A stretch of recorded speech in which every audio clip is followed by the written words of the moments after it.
All right, welcome to a day in the life of an asset manager. It is week three, the third Monday, and on week three we have. So you want to be an underwriter. So I get to talk all about underwriting today and kind of the process that we go through, what we look at, how we do it, all that fun stuff. If you've ever taken the time to meet with me about underwriting, a lot of this is going to sound super familiar. But if you've never met with me, this is all hopefully going to be really good information and will help you be a better underwriter and help your team underwrite better in general. So, without gilding the lily and further ado, we're going to jump into it. So, what we're going to talk about today is the top 5 underwriting mistakes, quote unquote mistakes, that a ton of people make. And so, the first and foremost, when you are underwriting a deal, the thing that you're looking for is the fastest way to say no to a deal. And I know that sounds counterintuitive, but it's how it needs to be, right? Like I have probably 20, 30, 40 deals come through my inbox every day. So if I can't say no fast enough, I'm going to waste a whole bunch of my day, my time, my energy on stuff that means absolutely nothing for my business. So what you need is stuff in your toolbox to be able to say no faster to your deals. And so part of saying no to deals is having a defined buy box, right? Like our defined buy box is 1980s and newer. So that means if I get something in my inbox that is 1979, I delete it. I don't go, oh man, this is a great area, this is great things. I just delete it because we have committed as a group that we're going to buy stuff 1980s and newer. And we made that decision a couple of months ago because it was 1970s and newer before that. And the reason that we did that is when we sell in 5 to 7 years, it's going to be old. And it's going to be older than it was before. And so we need to build that into our model and our thought process of as quick as we say no to 1960 stuff, we need to say that to 1970s because in 10 years, our stuff is the new 1960s, if that makes sense. But it does track in my brain, so that's all that matters. Number 2 is adding all of your value add to your underwriting. When I meet with students, which is often, I see a ton of people that they go and they throw the kitchen sink into their value adds. And I think that that's great, right? And eventually I add everything, including the kitchen sink in my value adds. But when I'm looking to check out a deal to see if I can put an LOI in on it, and if the price makes sense, I am not going to put 100% of my value adds in there because I need to know that I have a little bit of wiggle room to be able to move forward with it. So like if you're planning on doing, reserved parking, a tech package, trash valet, and, whatever else that you want to throw in there, we'll call it a garage, right? So you have 4 different value adds, put like 1 or 2 in there.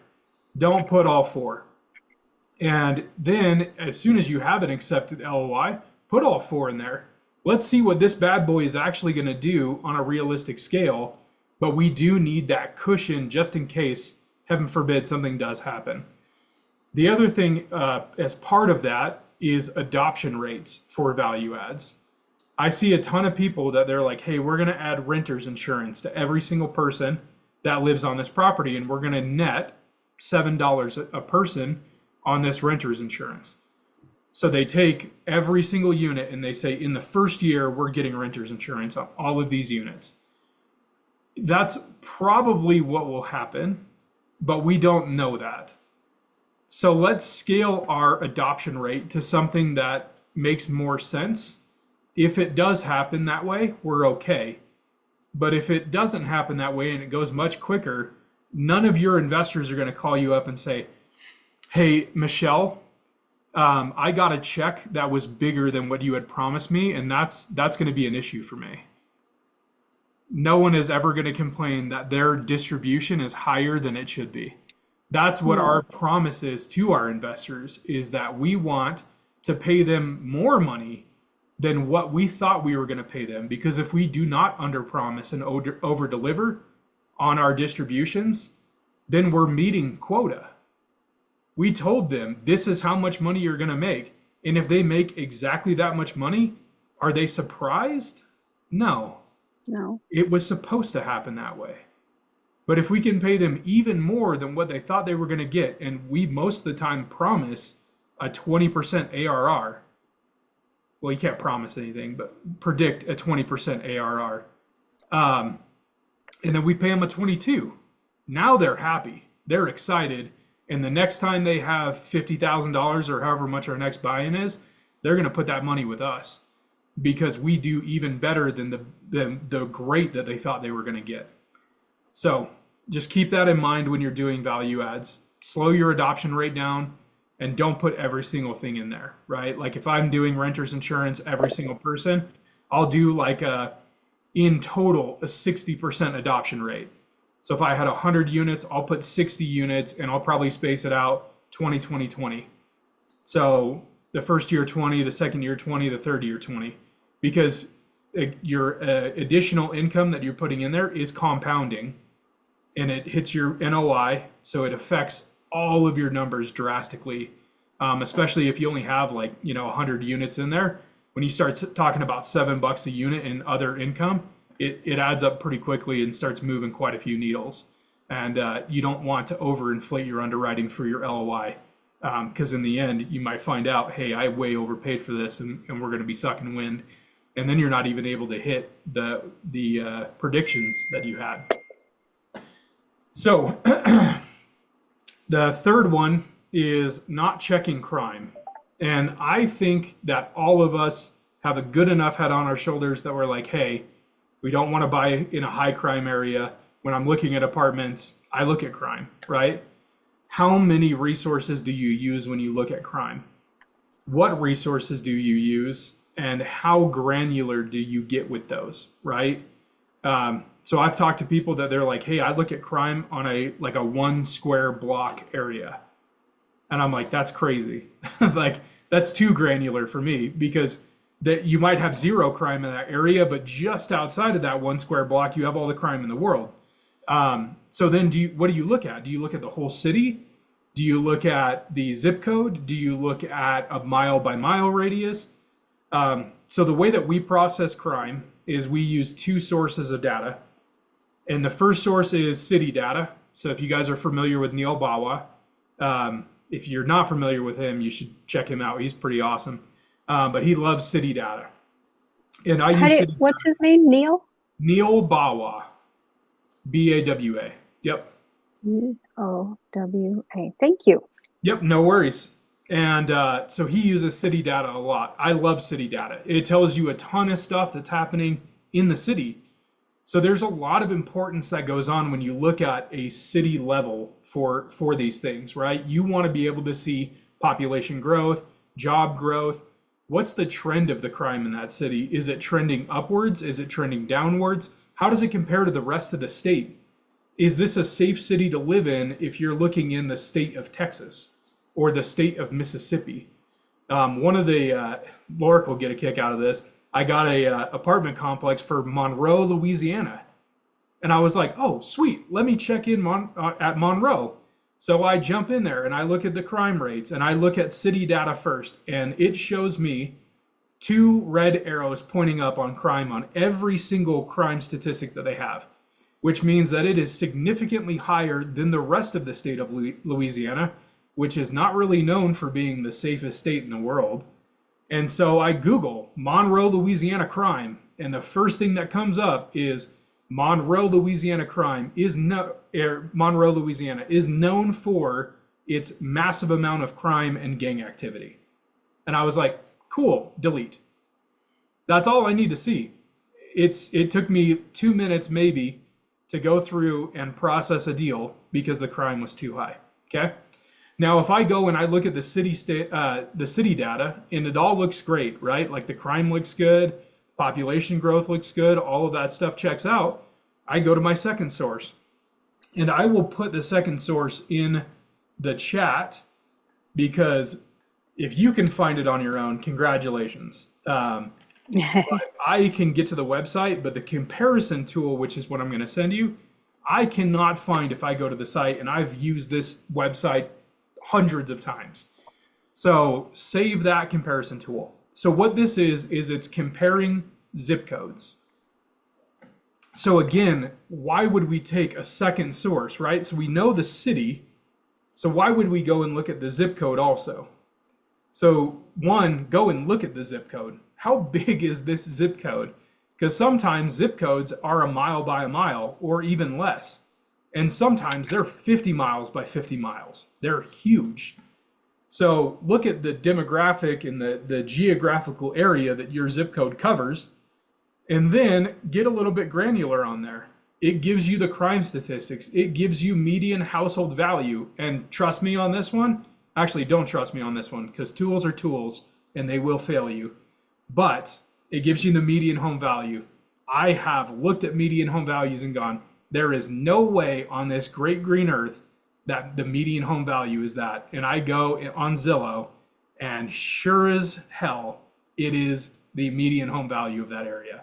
I have yet to have it prove me wrong, but I always check because I want to make sure. And tools are only as good as you use them. So again, make sure that you're using a tool as a tool and not like the source of all truth.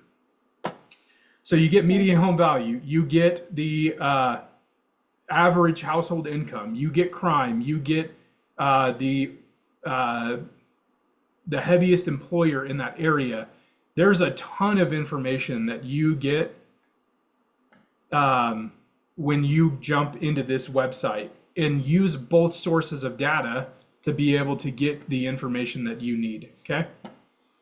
The next up is getting quotes before sending out an LOI.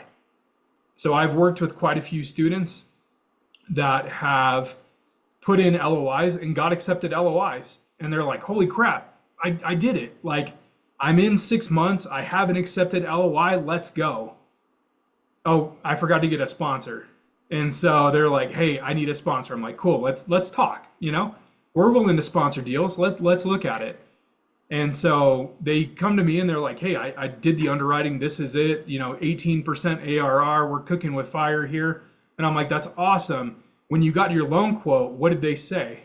And he's like, what do you mean loan quote? I'm like, you should have a broker that does loan quotes that you can reach out to before you put in an LOI and say, hey, I have this property. I need a quote. I need to know what the interest rate is going to be. I need to know what my LTV is. And I need to know if I can count on you to process this loan through. So if you don't have one, send me a message and I will send you my loan guy. He's great. I love Phil. He does a whole bunch of stuff for me. And if you ever think that when you're getting a quote that you're inconveniencing somebody, I'm here to tell you that you are not. Okay? These guys get paid a lot of money to process these loans or an insurance bid or anything like that when you go through.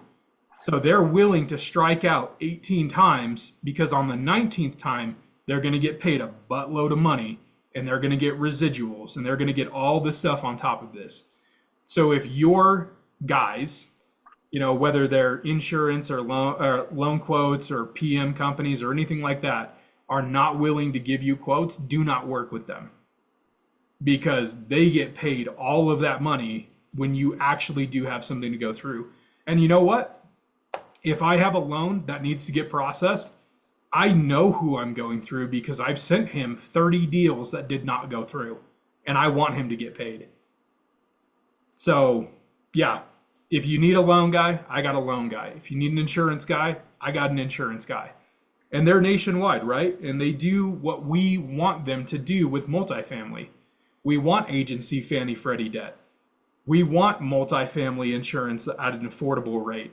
And they do it nationwide. So go out, get quotes, interview property management companies. Why would you interview a property management company before you have an LOI? Is that the only time you're going to look in that city or that state? Probably not. You're probably looking at a very specific area for a reason. what would it hurt to interview a property management company? To get to know them, understand what their process is, what's their mission, vision, and values? Do they align with yours? And then tell them, I have a property. This is the property. I will send you the T12 and the rent roll, and I need to know what your expenses would be on this account. I need to know what you're going to charge for payroll, for contract services, all of the controllables that PMs have. Then when they get that back to you, add some money to it because they're always going to go over budget. But you have a budget from them, so you know what to expect. And if your underwriting is higher than their budget, keep it. Because if you can shave that off and actually make a little bit more money on the back end, guess what? You have to call your investors. You have to be like, I'm so sorry. We're going to pay you even more money. You're probably going to have to pay a little bit more in taxes, but not nearly as much as I'm going to give you right now. Right? So you always want to underpromise, overdeliver. And the last one, and this is the most important one of all of the 5 mistakes that I've seen, common mistakes at least, is underwriting for the price. There are so many people that they get told the whisper price, 5 million. They're like, cool, I got to make 5 million work. I'm here to tell you right now that when you are buying an apartment complex, you are buying a business. And when you buy a business, you do not underwrite a business to a certain price that they're looking for. You underwrite a business to what makes sense to pay for it and what makes sense for you and your company to take it over. So never let whatever they tell you the price is drive anything other than your initial, I'm putting 5 million in there because I want to see where it shakes out, where they think it's going to shake out. And I will tell you 99.9% of the time, it's not 5. It's something much less than 5. But it's their job. I guess this is tip number 6. You ready for this? This is bonus tip. Brokers do not work for you. As good of a relationship as you have with them, and you guys went and got dinner a couple of times and you chat on the phone every week, they work for the seller. You don't pay their paycheck, the seller does. And they will do everything in their power to get the seller as much money as they possibly can. And then tell you, I got you a great deal. I'm just saying, brokers work for the seller. Always remember that. So never underwrite for the price, underwrite for what makes sense, okay? And part of buying a business is buying a business. So if you jump into the T12 and you see every single month they are losing money, you probably don't want to pay what they paid for that property unless you are some kind of amazing person, and you're all amazing, don't get me wrong, but amazing business person that has the skills to be able to take a dying business and transfer it into something that is working. Right? Like we have an amazing asset management arm that will do miracles. But if they overpaid for it and they're just trying to get their money back and they want you to overpay for it, just buy it from the bank later on. Don't overpay for it. So those are the 5 common mistakes that I see for underwriting, with one bonus one. The broker is not actually your friend. They're the seller's friend, but try and make friends with your broker, but never actually be friends with them. And that is the 6 tips right there. So with that being said, that's everything that I had for you guys. We're at about 21 minutes in. We got about 9 minutes left. What questions do you have? What thoughts do you have? Make this kind of an open forum. What are you thinking?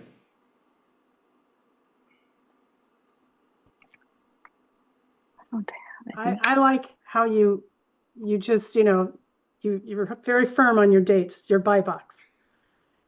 Because, you want to look at everything. Yep. Yeah. I don't want to waste my time on something that's not going to make sense. Yeah. So I look for the fastest way to say no. And you know what? I'll go through 100 deals and I might find 1 or 2. But I spent an hour and a half of my day going through 100 deals. Does anybody else process 100 deals in an hour? Mm-mm. Right?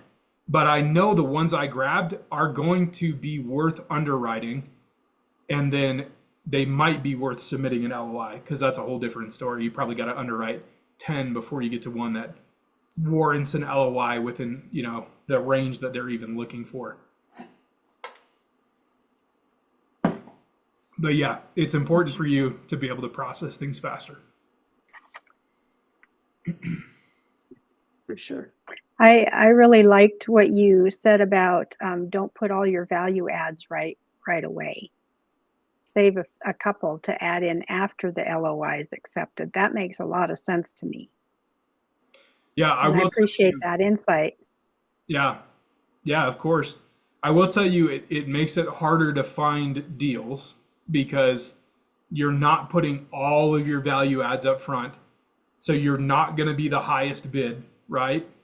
But you need to work with somebody that has other qualities than willing to pay the most money for a property. Most of our properties that we've acquired, in fact, I think all of them, we were not the highest bidder, but we were the closers. That was our selling point. We've put in and had 8 accepted LOIs, and we have closed 8 properties. So when we put in an LOI and we get accepted, we will close that property.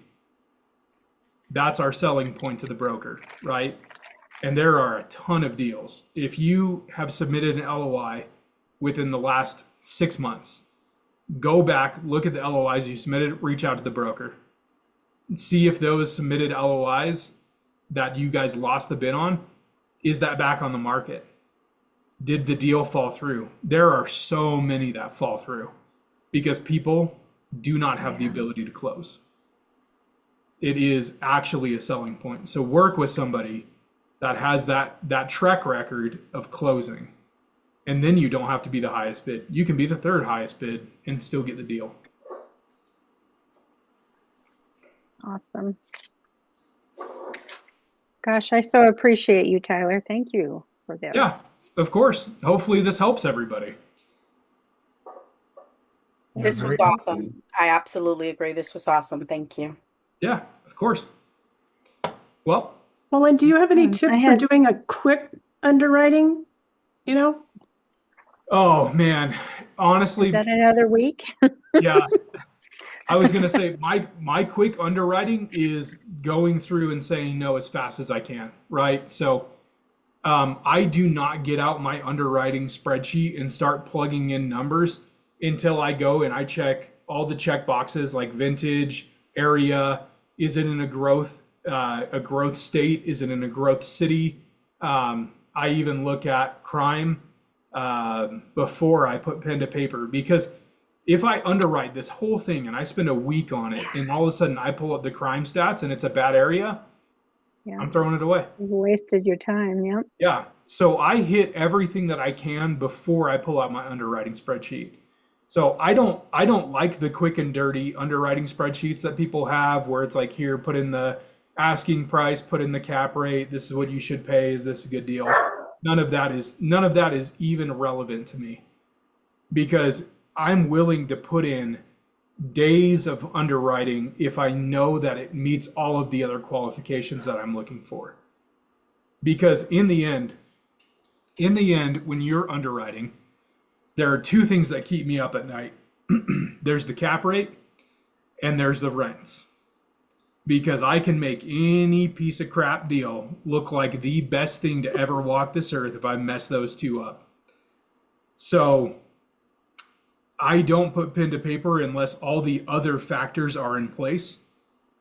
And then I start really digging into what's the rents in this area, what's the cap rate, what does an exit look like, what are my value adds? Because if they don't meet those qualifications, I can say no and just move on. So the short, I guess the long answer to your question is no, I don't have a quick way to underwrite. I have a quick way to say no. And then once I do that, it's all in underwriting. Hey, Tyler. Yes. Do you use AI in formulating a pro forma? It's something that we started doing just recently, especially with ChatGPT 5 thinking coming out. It's something that we've been trying to implement more. I I have some issues with AI. AI really, really likes to lie when it doesn't know the answer. And oftentimes it doesn't know the answer for stuff like this. And so you have to create a lot of checks and balances. But like I do have a program that I wrote for areas. Like I can type in any city, any state, and it'll pop out all the demographic information, pulling from city data and Nextburb for me to be able to go and check those areas for me really quick. And I'm not comfortable with it yet. It's a tool. And I tell you, like tools are only as good as you use them. And I'm not super great with that tool yet. So I will put it in there and then I'll go do my own research and see if everything matches up and it's not lying to me. And the more that I do that, the more I might be able to trust something like that. So I've used it for that. And I've also used it for complicated rent rolls. So I don't know if you guys have ever got, a 200 unit rent roll and it's 1,700 lines of text, because it's like, here's the unit number and then here's all the charges underneath it. And rent is not always in the same place. So I can't even use like a matching equation that I write in Excel. And so I wrote a ChatGPT program that I can put the spreadsheet into, and I have to tell it where all this stuff is, right? Like column A is unit number and column B is this. And then I say, I need you to find rent in column B, which is column C. The one right next to it is going to be the rent number. So like you have to get really granular on it, but it definitely works. And it has helped me break down those really complicated spreadsheets in a matter of like 10, 15 minutes instead of hours of going through and deleting the lines that I don't need until I get to the rent numbers. So Have you messed around with chat bots, BOTS? I have not, no. Okay. I was just curious. Yeah. It's a lot of what we do is very nuanced, and I'm sure in the next couple of years, like underwriters won't really be a thing. They'll double check what the AI has spit out, and they won't have to do much correction, because today is absolutely the worst AI will ever be going forward. True. And It's only going to get better as time goes on. You're right. Yep. And so I highly recommend, if you're not heavily coaching yourself on AI, to do it, because that is legitimately the future. Yeah. Okay? If you do not start now, and you're already behind the curve if you haven't started, but if you don't start now and really start educating yourself on it, you're going to be so far behind, you will not be able to catch up. Yeah. So Yeah, I appreciate that. it's definitely a productivity tool for sure. Oh, yes. And you won't need as many people to do what you have to do today, I would say, Yep. as in the future. Yeah, 100%. And if you're not comfortable with ChatGPT and AIs and stuff, use them for mundane tasks. Mm-hmm. What can I eat for breakfast? I have these items in my pantry. And hit the little talk phone to it, right? On your phone, hit the little speak into it and just say, like, I'm standing in front of my fridge. I have eggs, bacon, milk, bread, and like some leftover salad. What should I make? And it will spit out some kind of recipe, and like just start getting used to a couple of those things, and even just daily tasks. Like we are using it to plan our family vacation. Mm-hmm. Because we want to see what is the most cost-effective way to do a family vacation, especially when you're mixing schedules and all that stuff. But it is a tool, so make sure that you double check your tools. But if you're not comfortable with it for work, start using it for your personal life, and then move from there into a workspace, because it will help your productivity. Yeah, it's right on your phone. Yep, absolutely. I've actually used it to look for some cap rates and some vacancy rates, and I always say cite the source. Yep. And that has taken me to a couple other sources. I'm like, Oh, this is up-to-date data. Okay, this is good. Yeah, and five, I've definitely noticed that five does not lie nearly as much as four did. Four was really bad.